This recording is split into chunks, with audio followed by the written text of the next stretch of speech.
So, yan guys, share ko lang itong website na ginagawa ko. Ito ang juroxtv.com. Dito nyo makikita yung mga vlogs na ginawa ko katulad ng Titan Gel at PH Care. Dito nyo rin makikita yung sinulat kong kanta at sinulat kong libro. Visit juroxtv.com for more info.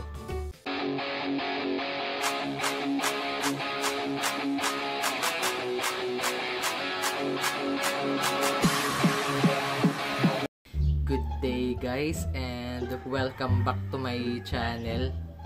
So yan guys, may isang tanong na naman tayong kailangang sagutin sa araw na to. At sa video na to, aalamin natin kung pwede bang ilagay ang ballpen sa pencil case. Pero bago ang lahat, don't forget to click like and subscribe to get more crazy content.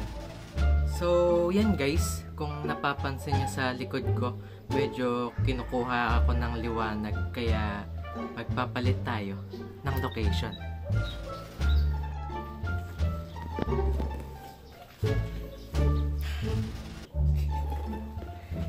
So, yan guys, kung napapansin nyo yung kamay ko, wala akong hawak na pencil case at saka ballpen, kaya ang gagawin natin, pupunta tayo sa bookstore. Let's go! So, yan guys, andito na ako sa bookstore at ready na akong kumuha ng ballpen at saka pencil case. So, yan guys, kung nakikita nyo, maraming pencil case na nakalagay dito. Pero kukuha lang tayo ng isang pencil case.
Kumuha na rin ako ng pencil at saka eraser para i-testing kung pwede rin silang ilagay sa loob ng pencil case.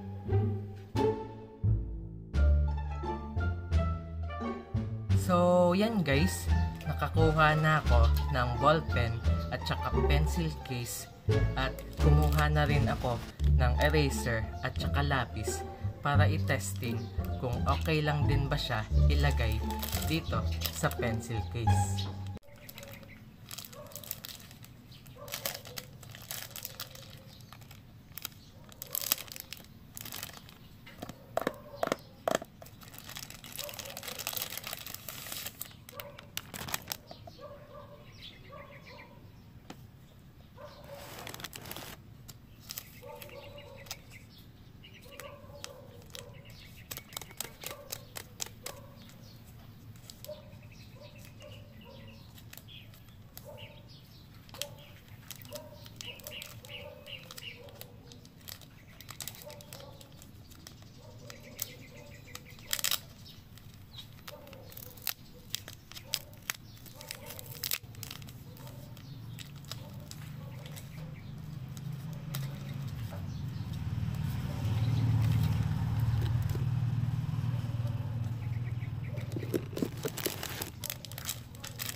So, yan guys, bago natin itry kung pwede bang ilagay itong ballpen sa pencil case, alamin muna natin kung pwede bang ilagay ang pencil sa pencil case.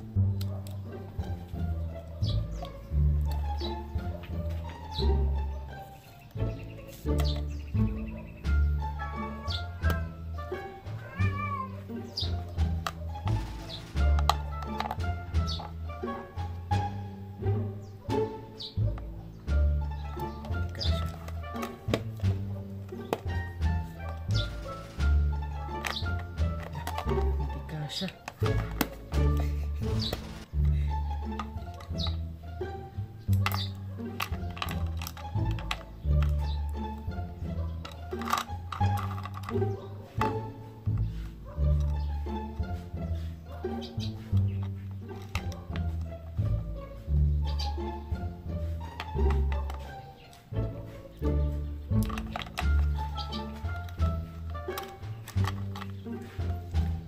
So, yan guys, mukhang hindi pala kasya yung pencil sa pencil case, kaya hindi rin siguro pwedeng ilagay itong pencil sa pencil case.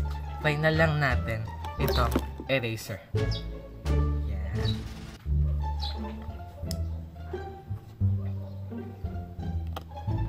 So, yan guys, kung nakikita nyo sa loob, saktong-sakto yung pagkakalagay ng eraser dito sa loob ng pencil case. So, yan guys, ilalagay ko na itong ballpen sa loob ng pencil case. So, yan guys, medyo kinakabahan lang ako kasi hindi ko pa na-experience na ilagay yung ballpen sa loob ng pencil case, kaya sa ngayon ay medyo kinakabahan ako.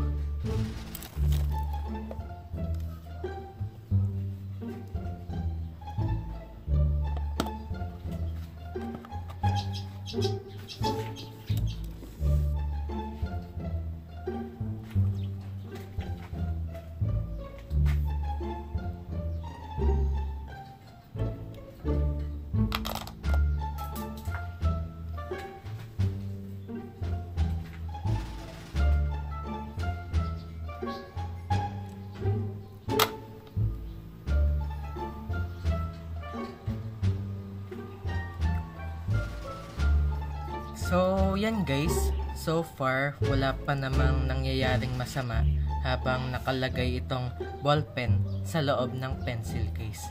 Try nating ilagay itong natitirang ballpen.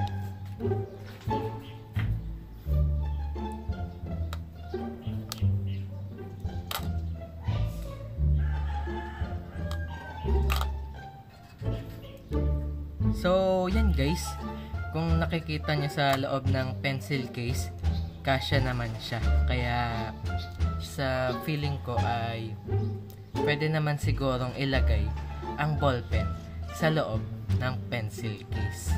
Ang problema ko lang sa ngayon ay kung paanong ipapasok ang pencil sa loob ng pencil case. Kasi kung titignan nyo siya, masyadong mahaba itong pencil case kaysa sa lalagyan na pencil case. Ayan o, hindi siya kasya.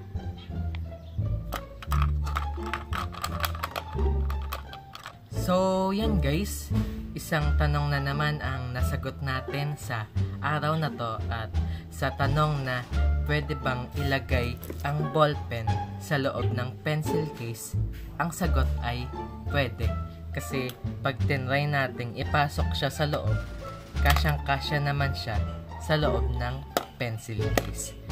At sa tanong na pwede bang ipasok ang pencil sa loob ng pencil case, ang sagot ay hindi.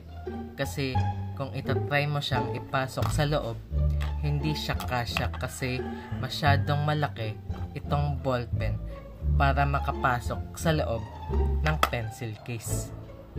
So, yan guys, sa mga gustong mag-try ng experiment na to, pwede nyo siyang gawin sa school or kaya sa bahay at hindi kayo mag-guidance.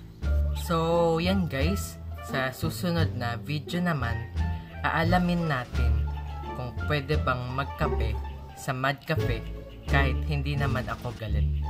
So, yun lang. Thank you guys for watching.